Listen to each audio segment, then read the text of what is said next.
Malachi 1-4 Judgment and Covenant Renewal. Chapter 1 Israel doubts God's love, breaking covenant through blemished sacrifices. Chapter 2 Additional warning to the priest, breaking covenant through divorce. 3. Breaking covenant through injustice, breaking covenant by withholding tithes. Israel speaks arrogantly against God, the faithful remnant.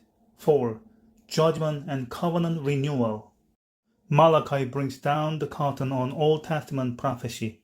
Malachi the prophet and Nehemiah the builder were contemporaries, and the problems Nehemiah faced become the basis for the sermon Malachi preached.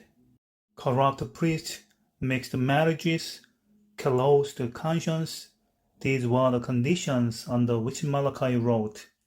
Using a question and answer style, Malachi highlights the arrogance and insensitivity of God's people.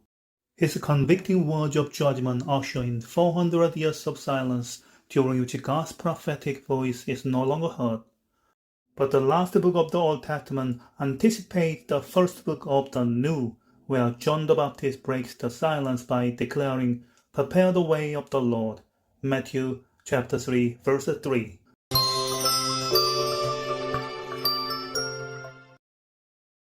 The Book of Malachi.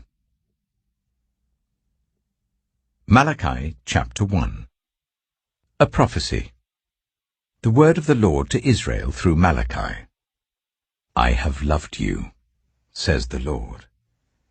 But you ask, how have you loved us?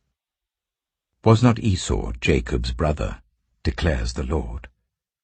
Yet I have loved Jacob, but Esau I have hated, and I have turned his hill country into a wasteland and left his inheritance to the desert jackals. Edom may say, though we have been crushed, we will rebuild the ruins. But this is what the Lord Almighty says, they may build, but I will demolish. They will be called the wicked land, a people always under the wrath of the Lord. You will see it with your own eyes and say, great is the Lord, even beyond the borders of Israel. A son honors his father, and a slave his master. If I am a father, where is the honor due to me? If I am a master, where is the respect due to me? Says the Lord Almighty. It is you priests who show contempt for my name. But you ask, how have we shown contempt for your name? By offering defiled food on my altar. But you ask, how have we defiled you? By saying that the Lord's table is contemptible. When you offer blind animals for sacrifice, is that not wrong? When you sacrifice lame or diseased animals, is that not wrong? Try offering them to your governor. Would he be pleased with you? Would he accept you? Says the Lord Almighty. Now plead with God to be gracious to us. With such offerings from your hands will he accept you, says the Lord Almighty. Oh, that one of you would shut the temple doors, so that you would not light useless fires on my altar. I am not pleased with you, says the Lord Almighty. And I will accept no offering from your hands. My name will be great among the nations, from where the sun rises to where it sets. In every place incense and pure offerings will be brought to me, because my name will be great among the nations, says the Lord Almighty. But you profane it by saying, the Lord's table is defiled, and its food is contemptible. And you say, what a burden! And you sniff at it contemptuously, says the Lord Almighty. When you bring injured, lame, or diseased animals and offer them as sacrifices, should I accept them from your hands, says the Lord? Cursed is the cheat, who has an acceptable male in his flock and vows to give it, but then sacrifices a blemished animal to the Lord. For I am a great king, says the Lord Almighty, and my name is to be feared among the nations. Malachi chapter 2. And now, you priests, this warning is for you. If you do not listen, if you do not resolve to honor my name, says the Lord Almighty, I will send a curse on you, and I will curse your blessings. Yes, I have already cursed them, because you have not resolved to honor me. Because of you I will rebuke your descendants. I will smear on your faces the dung from your festival sacrifices, and you will be carried off with it.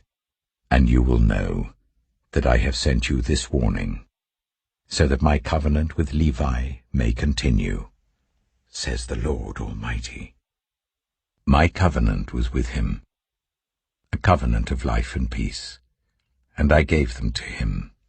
This called for reverence, and he revered me and stood in awe of my name. True instruction was in his mouth, and nothing false was found on his lips. He walked with me in peace and uprightness, and turned many from sin. For the lips of a priest ought to preserve knowledge, because he is the messenger of the Lord Almighty, and people seek instruction from his mouth. But you have turned from the way, and by your teaching have caused many to stumble. You have violated the covenant with Levi, says the Lord Almighty. So I have caused you to be despised and humiliated before all the people, because you have not followed my ways, but have shown partiality in matters of the law. Do we not all have one Father? Did not one God create us? Why do we profane the covenant of our ancestors by being unfaithful to one another? Judah has been unfaithful. A detestable thing has been committed in Israel and in Jerusalem. Judah has desecrated the sanctuary the Lord loves by marrying women who worship a foreign god. As for the man who does this, whoever he may be, may the Lord remove him from the tents of Jacob, even though he brings an offering to the Lord Almighty. Another thing you do, you flood the Lord's altar with tears. You weep and wail because he no longer looks with favor on your offerings or accepts them with pleasure from your hands. You ask, why? It is because the Lord is the witness between you and the wife of your youth. You have been unfaithful to her, though she is your partner, the wife of your marriage covenant. Has not the one God made you? You belong to him in body and spirit. And what does the one God seek? Godly offspring. So be on your guard, and do not be unfaithful to the wife of your youth. The man who hates and divorces his wife, says the Lord, the God of Israel, does violence to the one he should protect, says the Lord Almighty. So be on your guard, and do not be unfaithful. You have wearied the Lord with your words. How have we wearied him, you ask? By saying all who do evil are good in the eyes of the Lord, and he is pleased with them. Or, where is the God of justice? Malachi chapter 3. I will send my messenger, who will prepare the way before me. Then suddenly the Lord you are seeking will come to his temple. The messenger of the covenant whom you desire will come, says the Lord Almighty. But who can endure the day of his coming? Who can stand when he appears? For he will be like a refiner's fire or a launderer's soap. He will sit as a refiner and purifier of silver. He will purify the Levites and refine them like gold and silver. Then the Lord will have men who will bring offerings in righteousness, and the offerings of Judah and Jerusalem will be acceptable to the Lord, as in days gone by, as in former years. So I will come to put you on trial. I will be quick to testify against sorcerers, adulterers, and perjurers, against those who defraud laborers of their wages, who oppress the widows and the fatherless, and deprive the foreigners among you of justice. But do not fear me, says the Lord Almighty. I, the Lord, do not change. So you, the descendants of Jacob, are not destroyed. Ever since the time of your ancestors you have turned away from my decrees and have not kept them. Return to me, and I will return to you, says the Lord Almighty. But you ask, how are we to return? Will a mere mortal rob God? Yet you rob me. But you ask, how are we robbing you? In tithes and offerings, you are under a curse, your whole nation, because you are robbing me. Bring the whole tithe into the storehouse, that there may be food in my house. Test me in this, says the Lord Almighty, and see if I will not throw open the floodgates of heaven and pour out so much blessing that there will not be room enough to store it. I will prevent pests from devouring your crops, and the vines in your fields will not drop their fruit before it is ripe, says the Lord Almighty. Then all the nations will call you blessed, for yours will be a delightful land, says the Lord Almighty.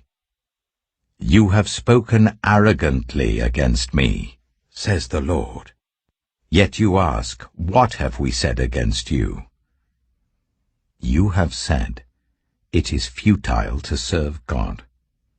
What do we gain by carrying out his requirements and going about like mourners before the Lord Almighty? But now we call the arrogant blessed.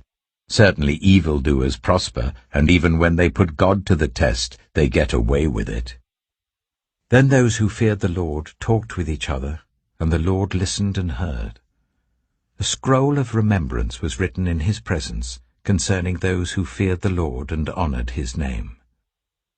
On the day when I act, says the Lord Almighty, they will be my treasured possession. I will spare them just as a father has compassion and spares his son who serves him.